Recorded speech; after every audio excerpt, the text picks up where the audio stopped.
Hi, my name's Emily Brewin. I am an author who lives in Brunswick, and I'm really pleased to be here as part of the Moorland Local Writers series. Just have a chat about my books, writing process, what it's like to write in the city of Moreland, which is a very vibrant area, and also a little bit about the Moreland Writers residency, which I was lucky to be awarded in 2018 and which is available to 3 lucky writers, I think, in the municipality. But I'd just like to start off with an acknowledgement of country. So I'd like to acknowledge the traditional custodians of the land on which I write and live, and recognise their continuing connection to land, water and community. I pay my respect to elders and their storytellers past, present and emerging. And a big thanks to Moreland Council and affiliated libraries for having me as part of this series. It's very exciting. Look, it's such a pleasure to be here to chat about books and writing, especially, as we're emerging from COVID, emerging from 6 months of lockdown in Melbourne, because writing and books has seen me through this period, and I'm sure has seen a lot of other people through this time as well. As we all know, literature is an amazing form of escapism.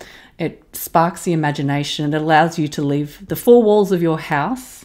It's also a great connector, which I think has been really important at this time, to connect with other people that love books, but also to be able to empathise, I think. To feel empathy, to be able to stand in another person's shoes is something that we get from fiction. So that's where I wanted to start. And I suppose I'm here just to have a chat about my 2 books. So this is Hello Goodbye, which was published with Allen and Unwin in 2017.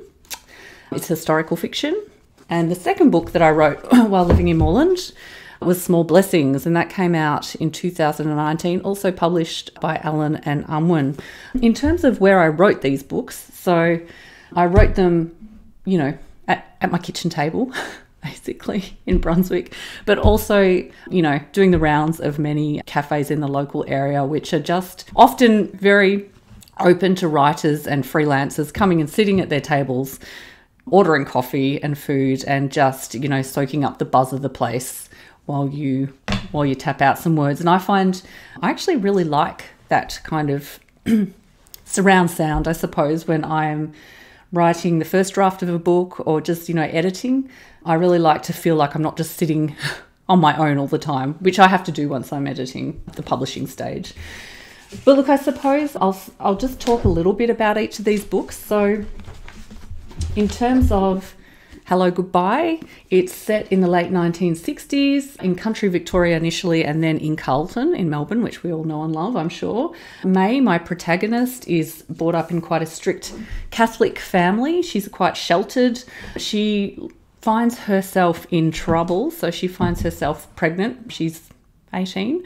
And when her boyfriend moves to the city and is drafted by the army, because it's Vietnam War, and she's threatened with an unwed mother's home, she decides to move to Melbourne. And this is the beginning of her, I suppose, political awakening and just awakening as a young woman. So it's a time when, I suppose there's these sort of schisms between old and new. So, you get the emergence of the pill, but then, there's still these old hangover values around sex and unwed mothers. And then you have, the sexual revolution, and you have women's lib, and you have anti-conscription movements. But they're still really, coming face to face with a lot of, older values and beliefs. So I was really interested in what happens to the people that are kind of at that meeting point of the old and the new, and how they either kind of fall through the cracks of that, or in May's case, hopefully, grow stronger and move on. I was really interested in May. I suppose this story, Hello Goodbye, came initially from an interview that I had with an aunt of mine who gave up a baby, was forced to give up a baby for adoption in the late 1960s, as many young unmarried women were. So I spoke to her I was doing professional writing and editing at RMIT, and we had a non-fiction class where we had to profile someone. And so I wrote a piece on her and that experience. So I found I sort of knew about this experience just through the family, but I didn't really know the ins and outs of the story. And I realised that this instance, as it would, giving up this little baby and being forced to give him up when she was about 18, really shaped the rest of her life.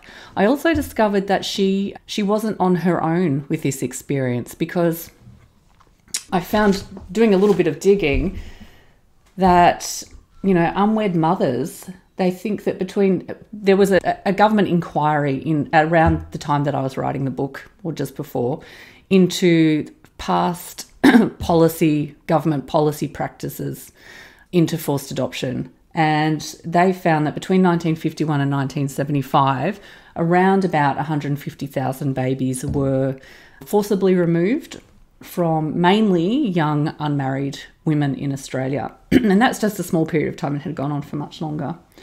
Many of these pregnancies were kept secret, and there was a lot of shame and because of the secrecy around these pregnancies. Women were physically, emotionally forced into giving their babies away. Most of the time they didn't know their rights or weren't told their rights, and really didn't realise that there was help out there if they needed it, and they could actually have kept their babies. Adoption laws at the time were closed, so they couldn't track their babies down until around the late, I think it was the 1990s. Adoption laws started to open up a little bit. So these women, you know, they lived with this terrible shame. Often they didn't tell family members, friends. They thought that they had done something wrong. And my auntie, who I profiled, experienced a similar thing. In fact, she moved to New Zealand for 30 years after that. Hello Goodbye is not my auntie's story, but it's based loosely on her experience and the experience of the women that I interviewed for the book, and also the personal testimonials I read through the government inquiry. So Julia Gillard, our Prime Minister at the time, issued a national apology in around 2013 to the parents of and the victims of these government policies.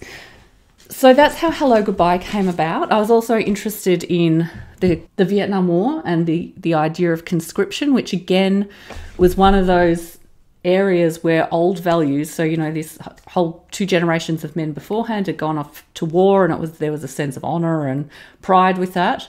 And then these young men who were from a different generation with different ideas being forced to go to war, and the kind of maelstrom of feelings and emotions and politics that kind of threw up.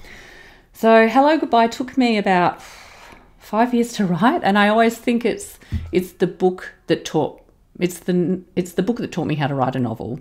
So there were a lot of mistakes.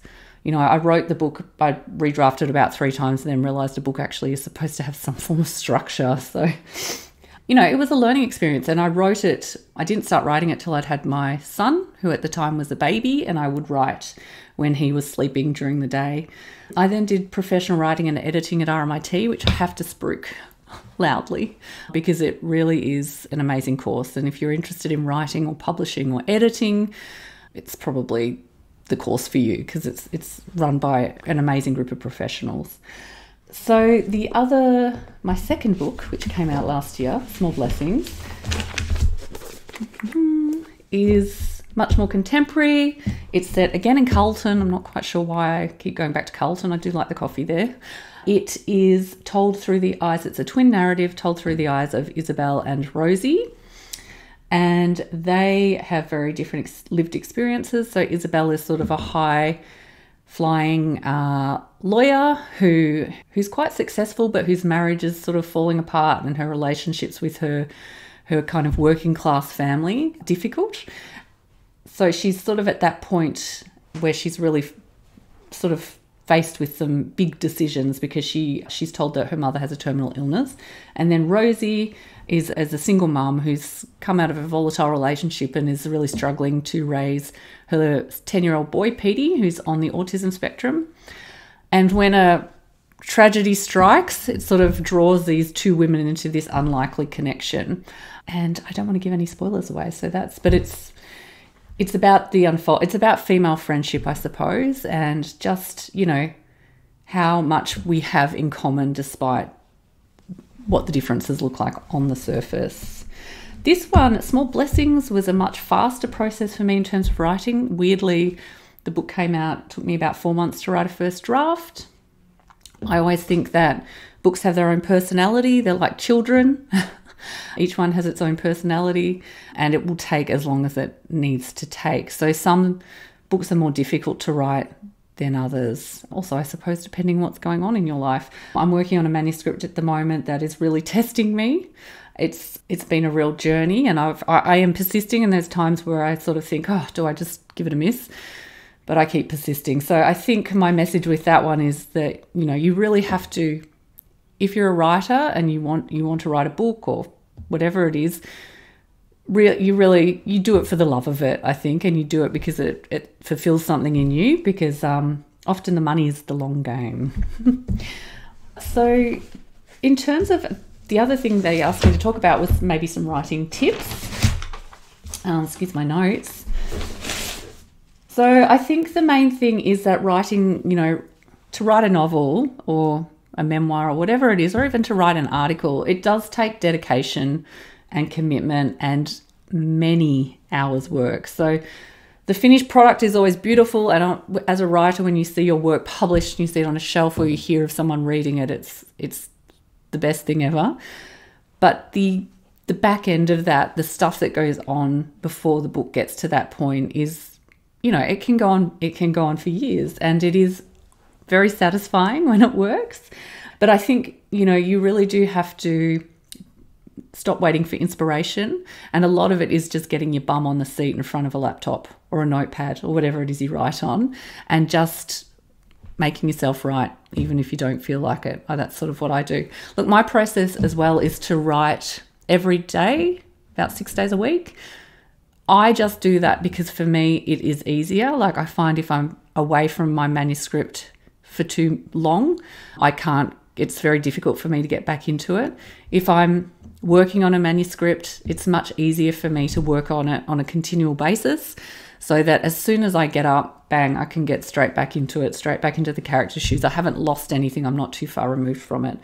I tend to write early in the mornings. I get up because I teach. I'm a teacher and I have 2 small children. So, writing really has to squeeze in with my life. So I tend to write around 5 o'clock in the morning, which is early. It's probably why I'm tired. And just whenever I can squeeze it in. So whether that's after work, at lunchtimes, the odd day when I get a free day. I've written in all kinds of weird places, sitting in the car, waiting for kids, various sporting locations, trams, So I think, writing has to work in with your life. So you just do it when you can. I think reading is really important when you're a writer. I mean, reading's important anyway, let's face it. But as a writer, it's particularly important because you'll find the more you write, the more you become analytical when you're reading. And then as you start to see how a book is put together, so you can see the mechanics of it, you can kind of delve into the guts of it and see the literary devices that the writer uses, or the style they're using, or the way that they play with time, or their structure. So you start to actually see the elements of a book. And the more broadly you read, the more of this that you see and you learn. I suppose it's like a learning practice as well. And you can always try out those different styles or devices or techniques in your own writing. In fact, I'd really encourage you to, because I think writers are like magpies. We pick little shiny bits and pieces from other people's writing and we use it on our own, which is how we learn. So yeah, definitely read. The other thing I'd say is connect with other writers. So I have a beautiful writers group who I've been part of for 7 years. We initially would meet once a month. We would workshop 1,500 words each. We'd sort of email that around to each other. We'd meet for coffee or lunch, whatever, beer, and we'd chat about each other's work, what we thought was working, what we thought needed to be, built on, and all of that kind of jazz. We talk about the industry, we talk if we've got any news, we celebrate it or we commiserate. We've supported each other. We go away on writers' retreats. We've got to know each other's stories and characters. So unlike just sort of handing a manuscript or a chapter to a stranger, when you've got a writers group, they get to know your work, and it's much easier for them they're familiar with what it is you are after and what you're trying to achieve. So that's a really great thing for people to be familiar with work. So writers groups you can find through the CAE, the Centre of Adult Education. You might know writers already. There's online writing groups or forums, or you can form a physical writers group like I have. I suppose over the journey of our writers group, which is about 8 years old now, the three of us have published, and some of us work as editors and writers in other capacities. So it's been really great. We come from lots of different fields. You may choose to be in a writers group with people that write in your genre, like romance or sci-fi or memoir or whatever it is. But just connect with other writers, even if it's just on Facebook. Chat, because it is, writing can be a very solitary thing, hence me sitting in a cafe. And, you do get to a point where you have worked so hard and for so long and you're so emotionally invested in a piece that it's difficult to step back and be objective about it. And that's where it's great to show it to someone. And you always need to show your work. Never, ever send a first draft to a publisher or an agent. Show it to someone, re-edit, edit, draft. So get lots of feedback, find yourself a writers group. I would also say, have a go at looking at some online writing courses or just some writing courses in general. So I started doing an online writing course. That's how I started, just very tentatively. I wanted to be a little bit anonymous. It was quite frightening, I think, putting my work out there initially. So I started with an online writing course, which allowed me to do that. And then I moved on to RMIT's professional writing and editing, and they had a short fiction course, and then I moved on to the bigger course. And that was brilliant. So again, I met lots of writers, but it's a great way to start formalizing your writing. It's a great way to get feedback from your teacher who might be an author or an editor. It's a great way to have, deadlines to work to. So there's lots of great courses out there. I'm going to spruik my writing course that I run. So I run an online writing platform called Writing Sparks. I offer a novel writing course, which goes through 4 stages of novel writing. And I also offer mentorships and manuscript assessments. So if you're interested, go to writingsparks.com.au and drop me a line. The other thing that I would say in terms of honing your writing is to enter as many awards and competitions as you can. Again, a fantastic way to really motivate yourself, because there's deadlines, often there's themes, and sometimes there's cash rewards, which is great.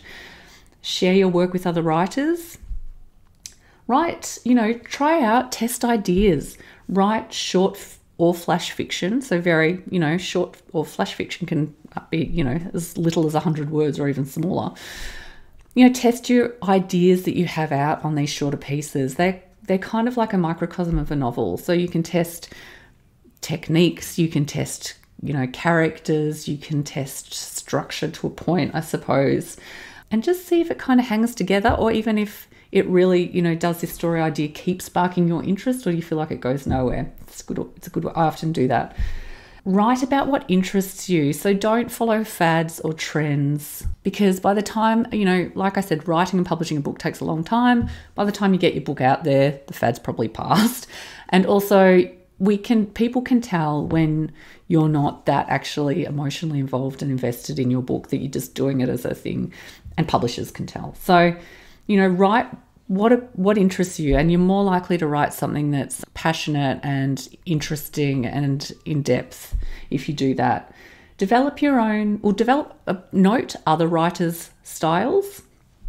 Just keep when you're reading, and also note your own voice. When you develop your own voice as a writer, I'm not talking about the voice that you put in your characters' mouths. I'm talking about the voice you have maybe when you write on your website or you write a non-fiction piece. Is it kind of humorous? Is it sarcastic? Is it witty? What is it? You will develop your own voice, and take note of that, because it's really special. Writing courses I've covered. Submit your work for publication. So, be brave, be bold, get your work out there. The worst a publisher or a magazine or a newspaper or an online journal can say to you is, sorry, we don't want to publish it. They might send you feedback, but, get your work out there. Find a publication you want to write for, contact the editor, pitch your idea, and, often they have guidelines for doing that. So read the guidelines, pitch your idea, and start building your profile, because that's really important too as a writer, is to really build your profile. So get yourself a website, start entering lots of competitions and trying to get shortlisted for things and getting your work published. The other thing I'd say is just write. That's the most important thing, actually. Write until your fingers fall off, because if you're not writing, you're not getting any better. You're also not getting words on the page. And accept that, a lot of your writing's going to be crap. A lot of your writing isn't going to make it into that final manuscript. I've just cut out 30,000 words from the manuscript I'm working on. And that's okay, because everything is a learning experience. And that's just the process. So the process is slow. And I think the thing is, especially for that first draft, you turn your editing brain off, you accept that it's going to be messy, and you just focus on getting words down. That's the best thing that you can do. Look, the last thing I would say is, if you live in Moorland Council, which I'm assuming you all do, check out the Moorland Writer in Residence program. So I think I mentioned at the beginning that I was a lucky recipient in 2018. I was one of 3 local writers that was awarded this residency, which allowed me a studio space for 3 months and an honorarium of $3,000, both of which were incredibly helpful. I worked for 3 months. I had a little studio at Siteworks in Brunswick, which was great, full of creative people and interesting things going on there. And it was really important to me because I don't have a dedicated writing space. So as I said, I write at my kitchen table. I'm actually sitting at a fold-out table at the moment where I can move around the house and outside.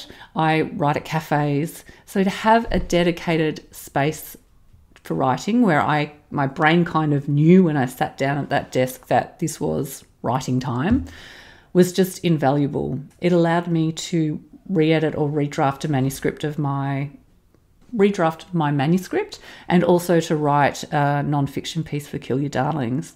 As well as that, I made contacts with the people working at Siteworks, and it was, I highly, highly recommend you do it. It's a great program, and you make connections as well, because people have to assess your work. So people on the panel come from publishing companies and the council, and they're just, it's really great. So check out Moorland Council's website, Moorland Writers in Residence program, and apply, because it's well worth it. The other thing is you get to run a workshop or do something that sort of contributes and gives back to the community. So I ran an author's session at Moorland Libraries, and I was part of the Making It in Moorland program, which was fantastic. I ran a workshop. So get yourself out there. Last of all, I'm just going to say, feel free to get in touch. You can check out my website at emilybrewin.com. I've got my books there. I've got a blog, my services, that sort of thing. And if you're interested in looking at my writing courses or writing mentorships or assessments, you can go to writingsparks.com.au. Otherwise, happy writing, and I might see you on the streets of Brunswick. Ciao.